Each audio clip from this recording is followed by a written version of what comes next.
guess earlier, so this one should be easy for you. And who might this be? Well, he was often called, like he dressed like Mr. Rogers, but he's the president. Okay, so no clues? I mean, no guesses? No, the Carter. Rosylinn and Jimmy Carter. Right, that's right. So let me just tell you a little bit about them. She's the girl I want to marry, Jimmy Carter told his mother after his first date with 17-year-old Rosylinn Smith, who had grown up as a friend and neighbor of the Carter family in Plains, Georgia. And it was 1945, and Rosylinn was a freshman in college, and Jimmy was home from the U.S. Naval Academy, and they were married in '46. And we're going to much has been written about the fact that Rosylinn Carter wore a 6-year-old blue chiffon gown to her inaugural ball. Her sense of style was simple yet sophisticated for the period, and here we show her in an ensemble from our designer collection. This was donated to us by a former president of the Goodwill, Ginny McCormick. She was our president for a period of time, and she later donated this dress to our this two-piece.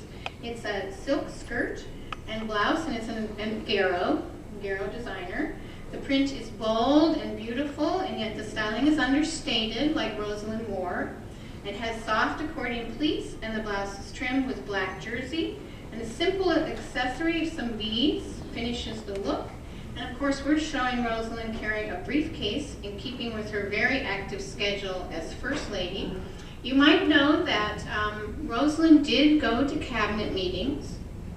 She felt that she just needed to be there. She knew that Jimmy was going to tell her about them later. They had quite a partnership in the sense of her influence and help as his helpmate. So she wanted to hear him firsthand. So she went to the cabinet meetings, although she was severely criticized for that. But that was one of the things that she did. And I'm going to talk about Jimmy next, and then I'll tell you about some of their other accomplishments.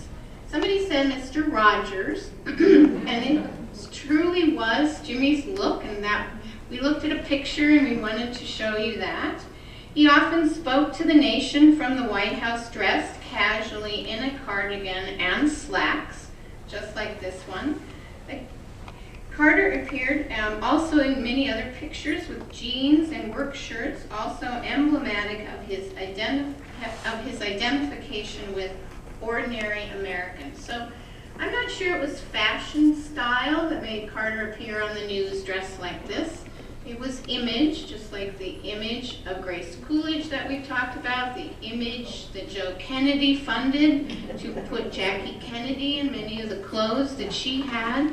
And this was Jimmy's image. We put Baswegians on our Jimmy Carter, and for any of you who in that day wore Baswegians, you know that brand. And since they retired from the White House, the Carters have remained a very active and energetic couple, noted for their work for Habitat for Humanity. Of those efforts, Jimmy Carter has said, I won't make you recite these lines, I already put them on the spot. My wife has never been more beautiful than when she wears a hard hat and her face is covered with smut, scraping burned ceiling joists, and is streaked with sweat from carrying sheets of plywood. How romantic. Thank you, Jimmy and Rosylinn.